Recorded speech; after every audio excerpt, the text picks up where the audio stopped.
नमस्कार साथियों। आज हम भारतीय संविधान के संक्षिप्त विकास, जो इनका विकास हुआ है भारतीय इतिहास का, उसका जो संक्षिप्त इतिहास है उसके बारे में उसकी जानकारी प्राप्त करेंगे। जैसा कि आप सभी लोग जानते ही हैं कि किस तरीके से एग्जाम में क्वेश्चन अब बहुत डीप क्वेश्चंस पूछता है, जिसके लिए आपको उसके इतिहास को पढ़ना बहुत जरूरी होता है। तो चलिए बिना किसी देरी के शुरू करते हैं। पहला, भारतीय संविधान के विकास का संक्षिप्त इतिहास कुछ इस प्रकार है, तो देख लेते हैं। सबसे पहले 1757 ईस्वी में प्लासी की लड़ाई लड़ी गई और उसके बाद 1764 ईस्वी में बक्सर के युद्ध के बाद अंग्रेजों ने बंगाल पर, मतलब समस्त भारत पर कह सकते हैं, बंगाल के द्वारा समस्त भारत पर कब्जा कर लिया। ठीक है, बंगाल पर ब्रिटिश ईस्ट इंडिया कंपनी ने शासन का शिकंजा कस लिया। इसी शासक को अपने अनुकूल बनाए रखने के लिए, जो शासन था उसको अपने अनुकूल बनाए रखने के लिए अंग्रेजों ने समय समय पर कई एक्ट पारित किए हैं, जो भारतीय संविधान के विकास की सीढ़ी बनी। तो देख लेते हैं किस प्रकार की सीढ़ियां बनी। सबसे पहला 1773 ईस्वी का रेगुलेटिंग एक्ट। तो सबसे पहले बात करी जाए कि सबसे पहला एक्ट कब पारित हुआ, तो 1773 ईस्वी में सबसे पहला, जो कि आपका रेगुलेटिंग एक्ट था। तो देख लेते हैं इस अधिनियम की मुख्य बातें कौन सी थी। इस अधिनियम का अत्यधिक संवैधानिक महत्व है। तो अगर बात की जाए कि क्वेश्चन बनता है कि सबसे ज्यादा संवैधानिक महत्व किस एक्ट का था, तो ये आपका रेगुलेटिंग एक्ट होगा। जैसे कि भारत में ईस्ट इंडिया कंपनी के कार्यों को नियमित ईस्ट इंडिया कंपनी के कार्यों को नियमित और नियंत्रित करने की दिशा में ब्रिटिश सरकार द्वारा उठाया गया पहला कदम था। तो कहने का मतलब यह है कि भारत पर जो भी उनका अधिकार था उसको किस तरीके से आगे बढ़ाया, इस रेगुलेटिंग एक्ट में बताया गया है। अगला देखते हैं इसकी विशेषताएं क्या थी। इस अधिनियम के द्वारा बंगाल बंगाल के गवर्नर को बंगाल का जनरल बना दिया गया। ठीक है, तो इसको बंगाल का गवर्नर जनरल नाम दिया गया। उसके बाद देखते क्या है, इस एक्ट के तहत बनने वाले प्रथम गवर्नर जनरल कौन थे, वॉरेन हेस्टिंग थे। ये आपका इंपॉर्टेंट क्वेश्चन बनता है। ठीक है, इसके आगे देखते हैं।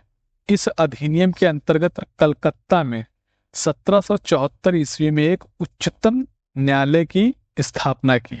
तो क्वेश्चन बनता है कि उच्चतम न्यायालय की स्थापना किस वर्ष हुई, तो ये आपका 1774 है। और पूछता है कि किस रेगुलेटिंग एक्ट के द्वारा हुई, तो ये आपका जो रेगुलेटिंग एक्ट है 1773। ठीक है, अगला प्रश्न देखते हैं। इसका है, इसमें मुख्य न्यायाधीश, अब उच्चतम न्यायालय बना है तो उसका न्यायाधीश भी होगा। तो उसके न्यायाधीश जो बने थे वो सर एलियाज इम्पे बने थे।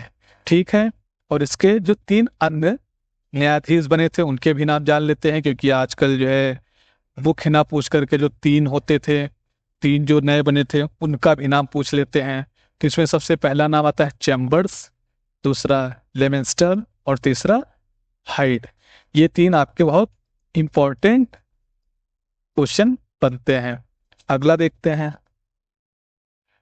1833 ईस्वी का चार्टर अधिनियम। 1833 ईस्वी का चार्टर अधिनियम आया। इसकी मुख्य विशेषताएं देख लेते हैं।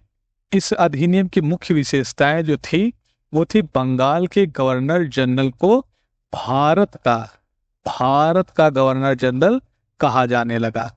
तो ये आपके लिए बहुत इंपॉर्टेंट हो जाता है कि भारत का गवर्नर जनरल किस अधिनियम के द्वारा बना। तो ये आपका था चार्टर अधिनियम 1833। ठीक है, चलिए आगे देखते हैं। 1909, माफ करिएगा, 1909 का भारत परिषद अधिनियम, जिसको हम लोग क्या कहते हैं, पार्लियामेंटो सुधार। ठीक है, यह 1909 ईस्वी में लॉर्ड मार्ले और इंग्लैंड में भारत के राज्य सचिव थे। ठीक है, लॉर्ड मार्ले भारत के राज्य सचिव थे। ठीक है, और लॉर्ड मिंटो भारत के वायसराय थे। तो कभी कभार क्वेश्चन पूछता है कि कौन राज्य सचिव था और कौन वायसराय था। तो इस पे ध्यान रखिएगा कि मार्ले सचिव थे, ठीक है, और पियो लॉर्ड मिंटो जो थे वो वायसराय थे। ठीक, आगे देखते हैं। भारत में ब्रिटेन के सभी संवैधानिक प्रयोगों में से सबसे कम समय तक चलने वाला अधिनियम 1909 का भारत परिषद अधिनियम था। तो यह बहुत ही कम समय के लिए भारत में लागू हुआ। आगे देखते हैं। 1919 का भारत शासन अधिनियम, ठीक है, 1919 का भारत शासन अधिनियम, जिसको क्या कहते हैं, मॉन्टेग्यू चेम्सफोर्ड सुधार, ठीक है। तो ये बहुत इंपॉर्टेंट बनता है कि किस अधिनियम को मॉन्टेग्यू चेम्सफोर्ड सुधार कहा जाता था। तो वो आपका 1919 का भारत शासन अधिनियम, ठीक है। चलिए इसकी विशेषताएं देख लेते हैं। केंद्र में द्विसदनात्मक विधायिका की स्थापना की गई, प्रथम राज्य परिषद तथा दूसरी केंद्रीय विधानसभा। तो ये आपके बहुत इंपॉर्टेंट क्वेश्चन है, इनको ध्यान रखिएगा। आशा करते हैं आपको ये बहुत पसंद आ रही होगी वीडियो। अगर वीडियो पसंद आए तो वीडियो को लाइक करें और चैनल को सब्सक्राइब करें, ठीक है। आगे देखते हैं। मॉन्टेग्यू चेम्सफोर्ड सुधार भारत शासन अधिनियम 1919 द्वारा भारत में पहली बार महिलाओं को वोट देने का अधिकार भी मिला। तो क्वेश्चन पूछता है कि भारत में महिलाओं को वोट देने का अधिकार कब मिला। तो यह था भारत शासन अधिनियम 1919 में, ठीक है। और उससे भी ज्यादा इंपॉर्टेंट क्वेश्चन बनता है कि भारत शासन अधिनियम के समय पे इंग्लैंड का प्रधानमंत्री कौन था। तो ये थे आपके लॉर्ड जॉर्ज, ये आपके उस समय के प्रधानमंत्री थे। भारत संविधान सभा, भारतीय संविधान सभा। चलिए भारतीय संविधान सभा के बारे में देख लेते हैं चीजों को। तो कैबिनेट मिशन की संस्तुतियों के आधार पर भारतीय संविधान के निर्माण करने वाली सभा का गठन जुलाई 1946 में किया गया, ठीक है। भारत के विधानसभा की सभी रचना हेतु संविधान सभा का विचार सर्वप्रथम किस पार्टी ने दिया? स्वराज पार्टी ने। तो ये आपका बहुत इंपॉर्टेंट क्वेश्चन बनता है कि किस पार्टी ने संविधान सभा का सबसे पहले विचार दिया, और यह विचार कब हुआ? 1924 ईस्वी में, ठीक है। स्वराज पार्टी ने 1924 में इसकी प्रस्तुति दी, ठीक है। आगे देखते हैं। संविधान सभा की महिला सदस्यों की संख्या कितनी थी? ध्यान रखिएगा, ये आपकी 15 थी, ठीक है। महिला सदस्यों की संख्या 15 थी। बहुत इंपॉर्टेंट क्वेश्चन है। 9 दिसंबर 1946, 9 दिसंबर 1946 ईस्वी को संविधान सभा की प्रथम बैठक दिल्ली में हुई, ठीक है। तो क्वेश्चन बनता है कि भारतीय संविधान सभा की सबसे पहली बैठक कहां पर हुई और किस वर्ष हुई? तो यह 9 दिसंबर 1946 ईस्वी को नई दिल्ली में हुई, ठीक है। और क्वेश्चन बनता है कि नई दिल्ली में कहां पर? तो वो बनता है आपका कौंसिल चैम्बर के पुस्तकालय भवन में। आजकल कुछ भी पूछ सकता है, तो आपको ये सारी चीजें पता होनी चाहिए। आपको बहुत ही मतलब कह सकते हैं कि आपको कहीं ना कहीं आपको ये फायदा जरूर पहुंचाएगी, ठीक है। चलिए आगे देखते हैं। तो अगर बात की जाए भारत के मतलब संविधान सभा के सबसे बुजुर्ग सदस्य, तो वो थे डॉक्टर सच्चिदानंद सिन्हा, ठीक है। और ये अस्थायी अध्यक्ष भी इनको चुना गया था। आगे देखते हैं। 11 दिसंबर 1946 को डॉक्टर राजेंद्र प्रसाद को संविधान सभा का स्थायी अध्यक्ष निर्वाचित किया गया। ये आपके हाल ही में जो परीक्षाएं हुई उसमें पूछा भी है कि जो संविधान सभा के स्थायी सदस्य थे वो कौन थे। तो वो डॉक्टर राजेंद्र प्रसाद थे, ठीक है। और ये कब बने? 11 दिसंबर 1946 को, ठीक है। आगे देखते हैं। संविधान सभा की कार्यवाही 13 दिसंबर 1946 को जवाहरलाल नेहरू द्वारा पेश किए गए उद्देश्य प्रस्ताव के साथ प्रारंभ हुई, ठीक है। तो क्वेश्चन बनता है कि उद्देश्य प्रस्ताव कब प्रारंभ हुआ? तो यह हुआ था 13 दिसंबर 1946 को। किसके द्वारा? जवाहरलाल नेहरू के द्वारा। आगे देखते हैं, संविधान को कब पारित किया गया? तो यह था आपका 26 जनवरी 1949 को संविधान सभा द्वारा इसको पारित किया गया। तब इसमें कुल 22 भाग, 395 अनुच्छेद और 8 अनुसूचियां थी। यह संविधान सभा के द्वारा पास किया गया सबसे पहला जो हमारा संविधान था। इसमें 22 भाग, 395 अनुच्छेद और 8 अनुसूचियां थी।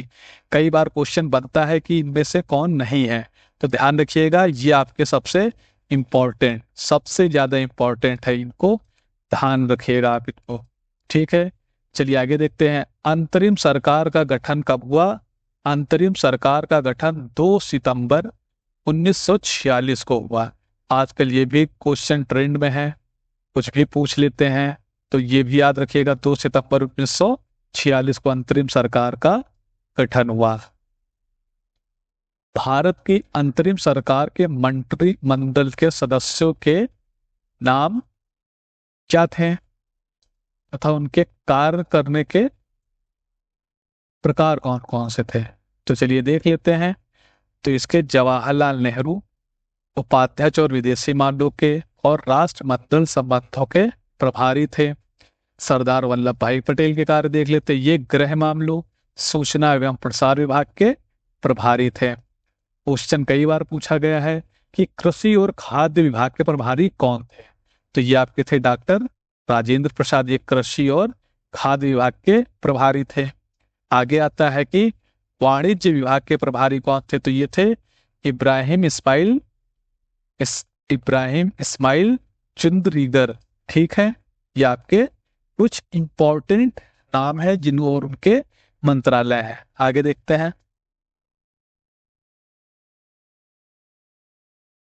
बलदेव सिंह जी रक्षा मंत्री थे, ये भी काफी इंपॉर्टेंट है। ठीक है, इसको आप ध्यान रखिएगा कि बलदेव सिंह जी जो है वो आपके रक्षा मंत्री थे। लियाकत अली जी थे, लियाकत अली खान जो आपके वित्त मंत्री थे। पूछ लेते हैं लियाकत अली खान कौन थे? ये आपके वित्त मंत्री थे। सी राजगोपालाचारी शिक्षा और कला मंत्री थे। जगजीवन राम ये आपके श्रम मंत्रालय के प्रभारी थे। जोगेंद्र नाथ मंडल ये कानून मंत्री थे। ये सब अंतरिम सरकार के हैं, ध्यान रखिएगा।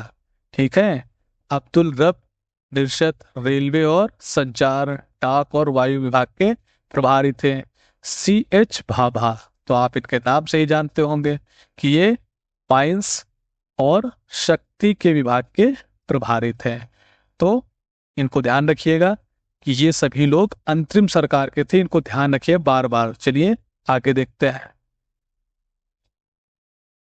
आजादी के बाद 15 अगस्त 1947 को बने पहले मंत्रिमंडल में हिंदू, मुस्लिम, ईसाई, बौद्ध, सिख और पारसी समुदाय के प्रतिनिधि शामिल थे। इनमें दलित समुदाय से भी 2 सदस्य थे। ठीक है, चलिए आगे देख लेते हैं कि राजकुमारी अमृता कौर, ठीक है, मंत्रिमंडल की एकमात्र महिला मंत्री थी। ये आप याद रखिएगा कि एकमात्र महिला कौन थी? तो यह आपकी थी राजकुमारी अमृता कौर। ठीक है, आगे देखते हैं। जवाहरलाल नेहरू ये प्रधानमंत्री और विदेशी मामले में बने। सरदार वल्लभ भाई पटेल उप प्रधानमंत्री और गृह मामले। अब्दुल कलाम आजाद ये आपके शिक्षा मंत्री बने। राजेंद्र प्रसाद खाद्य और कृषि मंत्री बने। ये आपके सभी जो थे वो थे स्वतंत्रता के पश्चात बनने वाले मंत्री। आगे देखते हैं। जॉन मथई ये आपके वित्त मंत्री बने। सरदार बलदेव सिंह ये आपके रक्षा मंत्री उसमें भी थे और इसमें भी आपके ये मंत्री रहे। जगजीवन राम बापू श्रम और पुनर्निवास मंत्री बने। रफी अहमद किदवई संचार मंत्री। ये आपके बहुत ही इंपॉर्टेंट क्वेश्चन थे। आपको आशा करते हैं वीडियो पसंद आई होगी। अगर आपको पसंद आई है तो इसको लाइक करें और चैनल को सब्सक्राइब करें।